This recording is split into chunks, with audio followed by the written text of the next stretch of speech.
What's up, fantasy managers? Welcome back to another episode of the First Pitch podcast brought to you by PitcherList.com. My name is Jake Crumpler, and I'll be your host for this edition of the podcast. You can follow me on Twitter at Jake Crumpler, and you can find all of my work at CrumplerBaseball.com. Let's dive into everything baseball related from Sunday, June 1st. We'll start it off, as always, with the transactions, injuries, news, and notes from around the league. Starting it off with the bad news is outfielder Dalton Varsho was placed on the 10-day IL with a hamstring strain. Davis Schneider was recalled from the minors in a corresponding move, and for a short time, he'll be on the short side of a second base platoon, shifting Ernie Clement to first base against righties, Vladimir Guerrero Jr. to DH, Springer to right field, George Springer, that is, and Alan Roden to the bench, who will be filling in for Varsho in right field against right-handed pitchers for the time being. Our next IL placement involves starting pitcher Nathan Eovaldi, who was placed on the 15-day IL with a posterior elbow inflammation. Posterior elbow inflammation. Eovaldi almost avoided an IL stint as he was initially diagnosed with triceps inflammation. So unfortunately, Eovaldi will head to the IL with elbow inflammation. There is no structural damage, and this seems sort of preventative. So I think Eovaldi is ultimately going to be fine, but he's probably going to be out for more than the minimum couple of weeks. It looks like Kumar Rocker is expected to replace Eovaldi in the rotation, returning from the 15-day IL to start Wednesday in Tampa Bay. In terms of transactions, starting pitcher Jose Quintana was activated from the 15-day IL to start at Philly today. He tossed 5 innings, allowing 4 hits and 2 earned runs, walking 4 while striking out 3. He induced 7 whiffs with 24% CSW across 82 pitches. So Quintana back for the Brewers, back from his shoulder impingement. And our other transaction involves outfielder Jacob Melton, who was selected from the minors. He is the Astros' number 2 prospect. Not a huge standout in the minors last year between AA and AAA. Melton batted .253 with 15 homers and 30 steals, which is good for a 101 WRC plus. So maybe more of a fantasy focused prospect, despite being very highly ranked for the Astros. The Astros aren't really a great farm system, so being that highly ranked doesn't necessarily mean you're super highly ranked in the grand scheme of things. But this year at AAA, Melton has sort of stepped things up a little as he's walking more, so his WRC plus up to 132, but just a pair of homers and 3 steals in 17 games. It looks like Melton will be the 4th outfielder for the Astros, but I could definitely see him working his way into an everyday role in center field in Houston. In terms of news, second baseman Andres Jimenez is expected to be activated from the 10-day IL today. He has been out with a quad strain, and he will be the Blue Jays' everyday second baseman. So with Davis Schneider returning, he could be right back to the minors. We'll see how things shake out in Toronto, but Jimenez will definitely be the Blue Jays' second baseman moving forward. Next, we have outfielder Evan Carter, who is expected to be activated from the 10-day IL tomorrow. He will return to being the Rangers' everyday center fielder, or at least I expect him to. It depends on how the Rangers want to deploy Sam Haggerty, who's been hitting really well for them thus far. Next, we have a pretty big one as first baseman Jack Caglione is expected to be promoted for his MLB debut tomorrow. He is the Royals' number 1 prospect and the number 10 prospect in all of baseball. Caglione was the 6th overall pick in 2024, and so far at between AA and AAA this year, the left-handed hitter has batted .323 with 15 homers and 2 steals to go with a 161 WRC plus, and most notably, he's a Statcast standout with a 60% hard hit rate thus far between AA and AAA. That's Jack Caglione being called up by the Royals. Next, we have starting pitcher Mick Abel, who's expected to be recalled from the minors on Thursday to start in Toronto. Taijuan Walker is moving to the bullpen, so I think this time Abel is going to be called up, and he's going to stick. He was amazing in his debut, so I think he needs to be rostered everywhere. And lastly, we have starting pitcher Corbin Burns, who was removed with an apparent elbow injury yesterday. His velocity was down a few miles per hour as well. I also saw a clip that suggested, if you read his lips, that he said his elbow's done and that it's dead. So not the best news you want to hear from Corbin Burns. So hopefully we get some good news coming out of this, but not expecting that. All right, now let's take a look at our notable performances from Sunday, a day in which we had a full slate of 15 games. We'll start it off with their hitters, leading off with Josh Smith, who helped the Rangers to win versus the Cardinals, going 3 for 5 with with a run, two doubles, a home run, four RBIs, and a steal to complete the combo meal. He's up to 5 homers and 7 steals on the season. His homer traveled 391 feet at 106 miles per hour. And Josh Smith surprised me last year with how consistent he was. He seemed really underwhelming, but you look back, 258, 13 homers, 11 steals, 111 WRC plus. I honestly think it's probably the name thing. It's so close to John Smith that I'm just thinking, oh, he's just the most generic person of all time. But he's pretty solid, and he's doing the same thing this year with some pretty notable improvements. He's walking more and striking out less, as a slightly more aggressive approach has allowed Smith to make more contact this year. And more importantly, he's improved his batted ball metrics enough to earn StatCast's expected metrics support. I think it's because he's using the whole field more. But it's cool to see Smith finally impacting the ball some more and not just looking like a completely noodly bat who has to pull everything to get any sort of power. Smith won't be a standout really in any category, but his ability to contribute in all 5 categories, as well as being multi-position eligible, and by multi-position, I mean like across the infield and across the outfield, makes Smith a glue guy in standard leagues.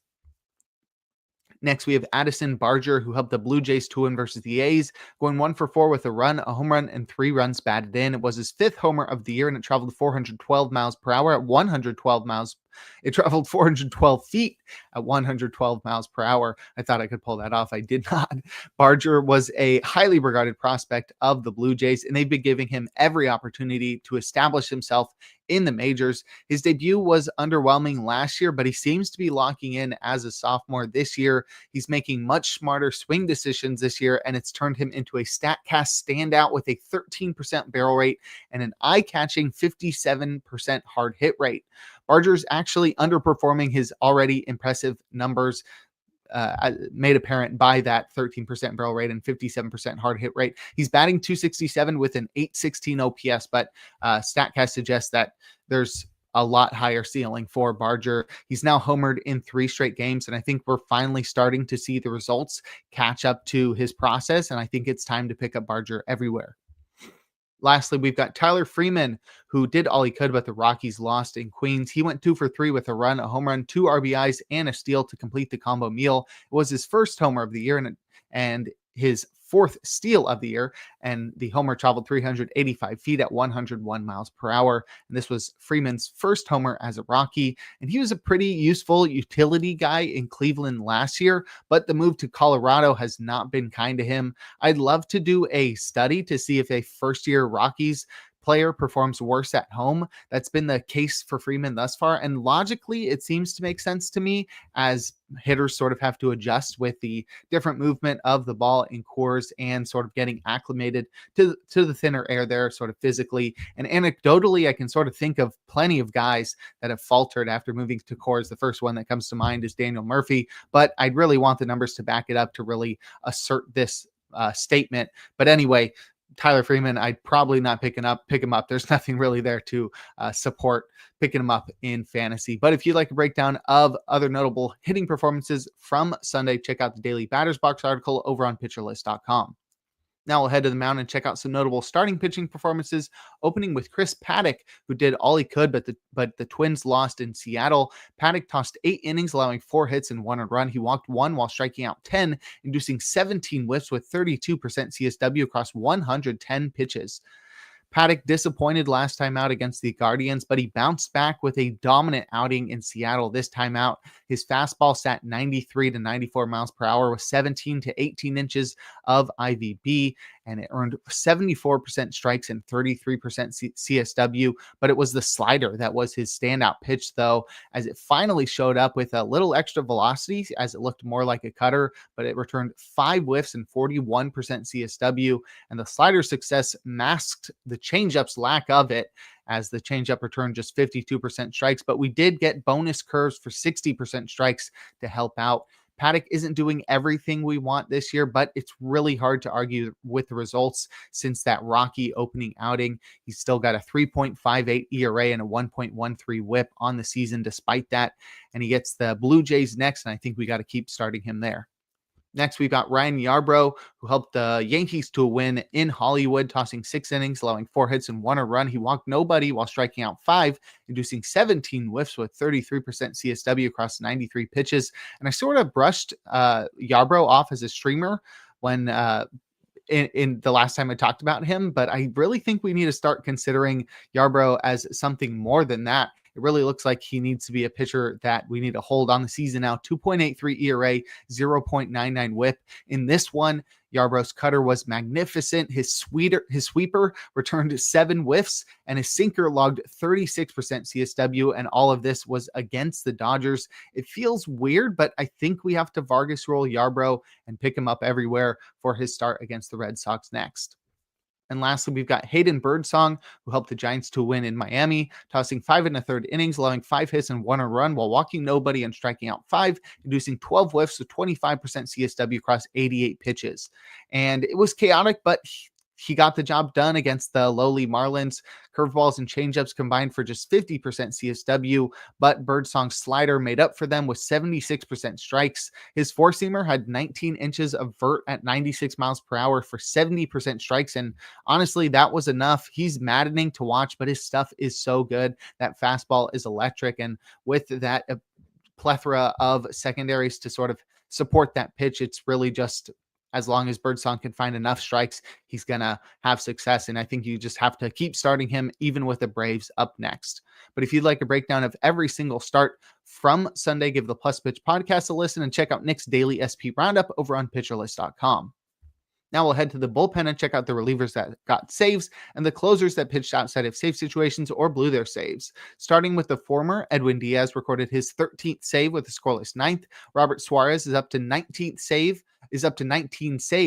He's now leading the major leagues after his perfect 9th on Sunday. Emmanuel Clase is up to 13 saves after his perfect 9th.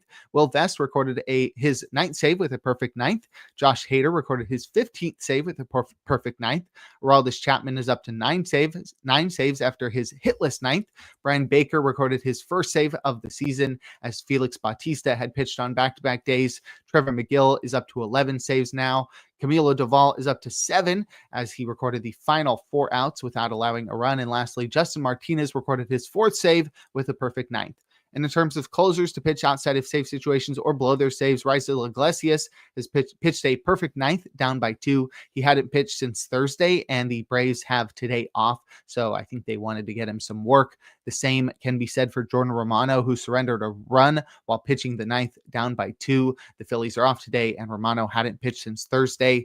Jeff Hoffman pitched a perfect 9th, up by 4. The Blue Jays put up 6 runs in the 8th, so just 1 extra insurance run is why Hoffman was in there in a non-save situation. And lastly, Andres Munoz surrendered the tying run in the 9th to blow his 4th save, but he still came away with his 2nd win when the M's walked it off in the bottom half of the 9th.